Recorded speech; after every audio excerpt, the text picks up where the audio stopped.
Hi, I'm Jess Blight and thank you for watching my performance, Shiva's Journey. In order to present a dramatic piece about animal captivity from an animal's viewpoint, puppetry was the most effective method of performance. As the theatrical production of Warhorse very much centred around bringing to life the puppet, allowing the audience to connect more with the story and its characters, I wanted to use a homegrown version of my own to be able to bring the plight of captive animals to the attention of the audience. I think that there was a certain material dramaturgy to the performance, rather than it being just a purely narrative-led performance. The cage carousel section of the performance and the train dream section relied purely on the audience's perception of what was being implied, rather than it being scripted. What I found interesting about the performance and about the process is how much I enjoyed it. The process of designing and building the puppet, and also the performance itself. What I was worried about was the writing of the script for the puppetry. I visualised the scenes and how it would look, but for what it was to be a solo puppetry piece, I was nervous that the script might be either repetitive or not wide-ranging enough.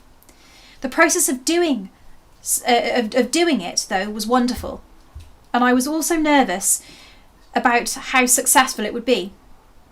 I felt that the cage and the cage trapping event, and where it was twisted into the eerie circus carousel section, worked very well, as did the train section and the dream section. These were, as mentioned before, parts without narration and were purely visual. Although there was very little movement from the puppetry in these two sequences, I felt that the puppetry and the puppet was still very much the subject of what was going on around her, and that it was still quite emotional. What didn't work well as I'd hoped was the return of the jungle at the end. Although I wanted to bring a happy ending, it seemed a little flat compared to the rest of the story and the performance. But I was also keen to show that there is hope for the many animals held in captivity. I think that my intentions were achieved. Politically, this was a performance that could be shown to all ages and all age groups, and that hopefully everyone can relate to. I think that it could bring awareness to people about animal captivity and cruelty. With not being able to do a Q&A session, I just wanted to explain a little bit about the puppet and its construction and the ideas behind it. In slide 2, although the thought of making a successful representation of a tiger was a bit daunting, I knew that this was what I wanted to do. I spent most of the early stages not knowing where to start, but as shown in slide 3, after unpacking the shopping, an egg box was staring at me right in the face. I could see a tiger's snout in the pattern.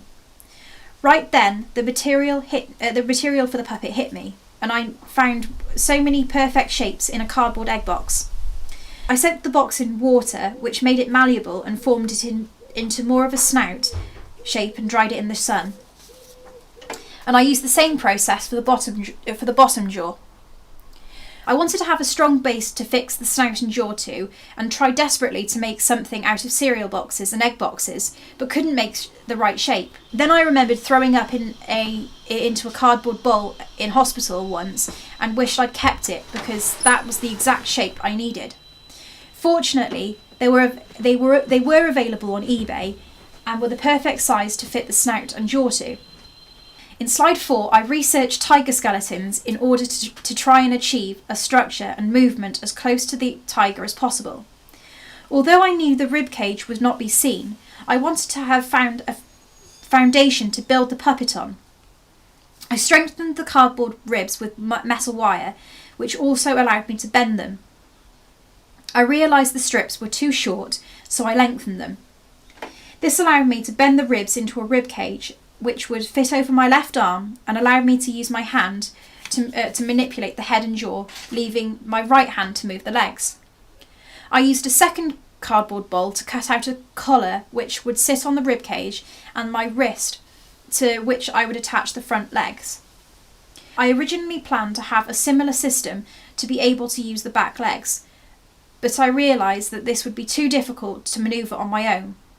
The first legs I made were from a very rigid, moulded cardboard, but proved too difficult to connect together and form joints. Instead, I made 4 long rectangular boxes which were then pinned together using metal wire. I also pinned the legs to the collar with wire, allowing them to move freely.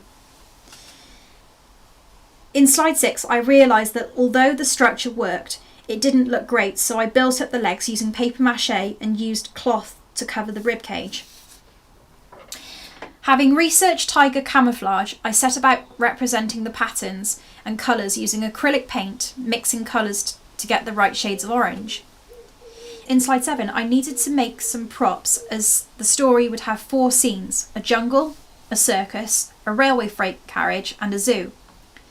Zoos sometimes have backdrops painted behind the animals purely for the benefit of visitors. I painted one on cardboard. For the circus, I wanted to represent flames for the tiger to jump through. Remembering that I had seen some on lamps that made fake flames from thin material blown about by air, I thought if I could use the same method to blow flame-shaped orange, red and yellow tissue paper, this might have the same effect. I made a slit in a plastic bottle, attached the tissue and blew air into the bottle, which blew out of the slit onto the tissue paper. It had a great effect.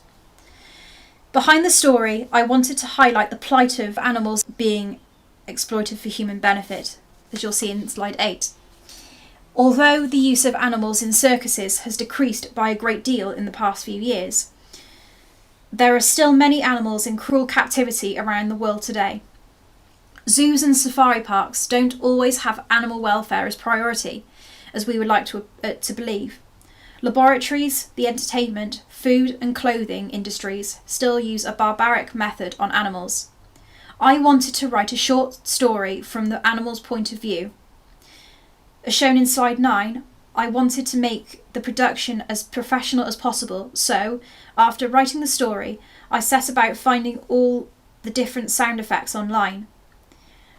This was a particularly fun part of the whole process, and using a sound recording software with help, I spent a long time piecing together all the parts to make a continuous soundtrack, which I could then perform to.